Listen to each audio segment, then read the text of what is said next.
السلام علیکم ورحمۃ اللہ وبرکاتہ۔ اسلام دھرم آدم علیہ السلام کے ساتھ اس دنیا میں آیا اور اس کے قانون پر چلنے والا ایک مسلمان کہلایا۔ اگیانی کو گیانی بنانے کا کام اسلام نے کیا۔ انسان کو اللہ نے بنایا اور جب حضرت آدم علیہ السلام کو اس دنیا میں بھیجا گیا تو کچھ قانون ان کو بتائے۔ ایسے ہی تقریباً 1,24,000 پیغمبر آئے اور اللہ ان کے ذریعے سے انسانوں کو انسانیت کا پیغام دیتا رہا، کیونکہ آپ کو معلوم ہے کہ ایک انسان میں عرشا، حسد اور لالچ جیسی نہ جانے کتنی برائیاں ہوا کرتی ہے، اور ان پہ قابو کرتے ہوئے جو اپنی زندگی گزار دیتا ہے صحیح معنی میں وہ انسان کہلاتا ہے، یعنی کہ وہ ایک سچا مسلمان کہلاتا ہے۔ یاد رکھیں، اسلام دنیا میں سب سے تیزی کے ساتھ پھیلنے والا دھرم ہے، جو آج 30% آبادی کے ساتھ کرسچن دھرم کے بعد آج دنیا کا سب سے بڑا دھرم بنا ہوا ہے۔ مگر ایک انومان میں پتہ چلا ہے کہ 2070 تک اسلام سارے دھرموں کو پیچھے پچھاڑتے ہوئے دنیا کا سب سے بڑا دھرم بن جائے گا، یعنی کہ 2070 تک دنیا میں زیادہ تر لوگ اسلام کو ماننے والے لوگ ہوں گے۔ بھارت میں اسلام دھرم کی جن سنکھیا لگ بھگ 14% کے ساتھ دوسرا بڑا دھرم بنا ہوا ہے۔ مسلم آبادی کے حساب سے انڈونیشیا کے بعد بھارت دنیا میں دوسرے نمبر پر آتا ہے، تو 2050 تک دنیا کے سب سے آبادی والا دیش بن جائے گا۔ اسلام شبد کو سن کر من میں ایک جگیاسا اور کچھ سوال اٹھتے ہیں کہ اسلام اس دنیا میں کس طرح آیا ہوگا، آنے کے بعد اس میں ایسی کیا خاصیت تھی کہ آتے ہی پوری دنیا میں پھیل گیا، اور اسلام کے سنستھاپک پیغمبر حضرت محمد صلی اللہ تعالی علیہ وسلم کا جیون کس طرح کا رہا ہوگا۔ اس طرح کی باتیں لوگوں کے من میں آتی ہیں اور وہ ان کے بارے میں جاننا چاہتے ہیں، تو آئیے ہم آپ کو ان سب باتوں کے بارے میں پوری جانکاری دیتے ہیں۔ آپ اس ویڈیو میں آخر تک بنے رہیے۔ اللہ کے حکم سے اللہ کے پیغمبر حضرت محمد صلی اللہ تعالی علیہ وسلم نے ہی اسلام دھرم کو لوگوں تک پہنچایا ہے۔ آپ صلی اللہ تعالی علیہ وسلم اللہ کے آخری نبی ہیں۔ آپ کے بعد قیامت تک اس دنیا میں کوئی بھی نبی نہیں آنے والا ہے۔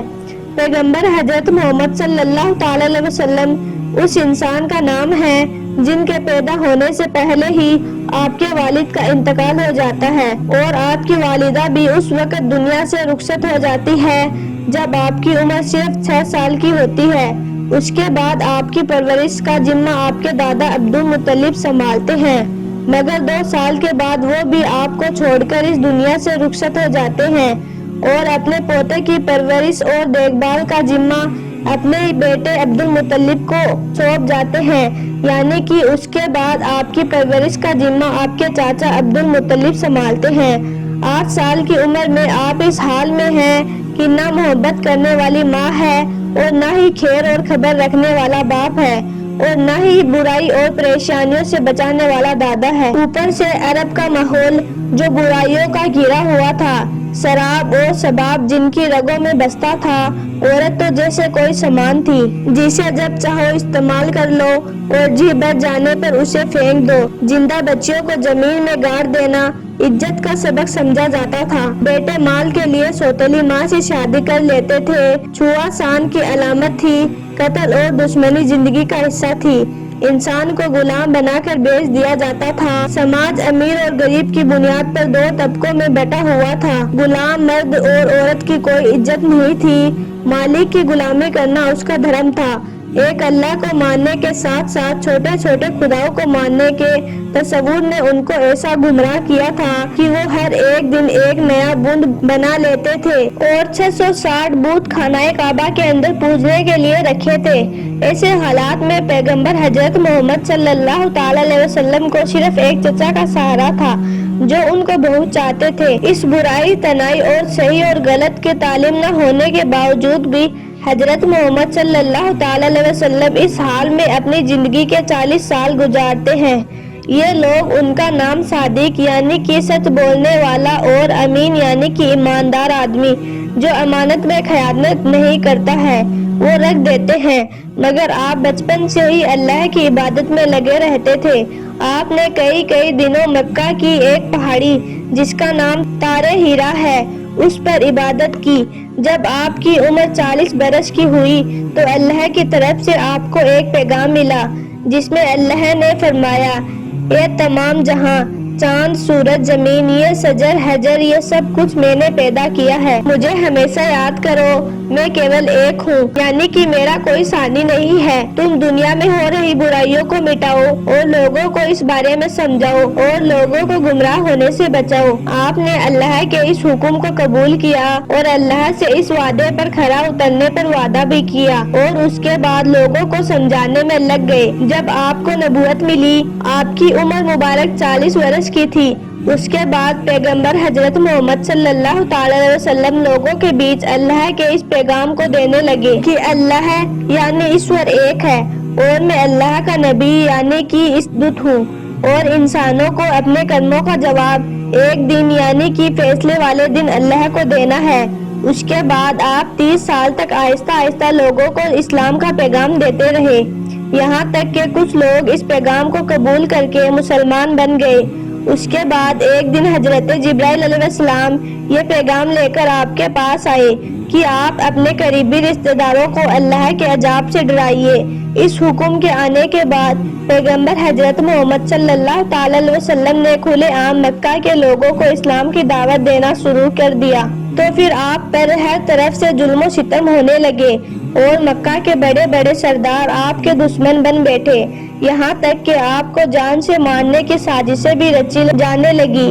جب پیغمبر حضرت محمد صلی اللہ علیہ وسلم نے خود کو نبی ہونے کا دعویٰ کیا اور لوگوں کے سامنے قرآن پاک کو پیش کیا جو آپ پر نازل ہوئی تھی، تو ان لوگوں نے اپنے باپ داداؤں سے چلے آ رہے طور طریقے کی محبت کی وجہ سے آپ کا پیغام ماننے سے انکار کر دیا اور ہر طریقے سے آپ کی برائیاں کرنے لگے، مگر آپ نے اسلام کی دعوت دینا جاری رکھا۔ اس کے بعد عورتوں میں سب سے پہلے ایمان لانے والی عورت آپ کی بیوی حضرت خدیجہ رضی اللہ عنہا ہے۔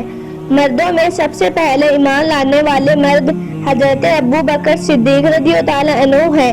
بچوں میں سب سے پہلے ایمان لانے والے حضرت علی رضی اللہ عنہ ہے۔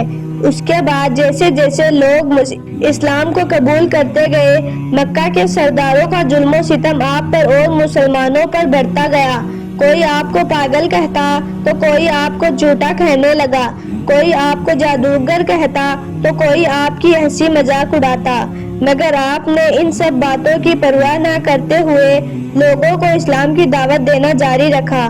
یہ لوگ پیغمبر حضرت محمد صلی اللہ علیہ وسلم کے پیچھے پیچھے لگے رہتے۔ جب آپ کسی کو قرآن پڑھ کر سناتے تو یہ لوگ پیچھے سے شور شرابہ کرتے اور تالیاں بجاتے۔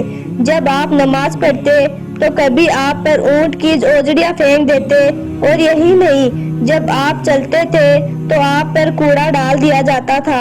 اگر کوئی غلام یا غریب اسلام قبول کر لیتا تو اس پر اتنے کوڑے برسائے جاتے کہ کوڑے مارنے والا بھی تھک جاتا۔ تپتی ہوئی دھوپ پر لیٹا کر سینے پر پتھر رکھ دیتے۔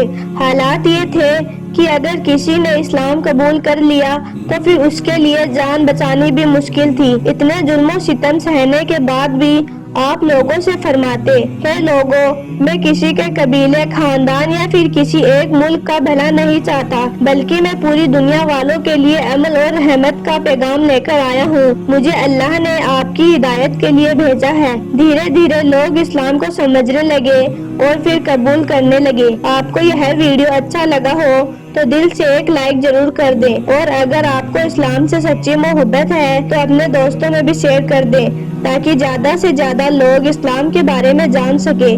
آپ کا ویڈیو دیکھنے کے لیے بہت بہت شکریہ۔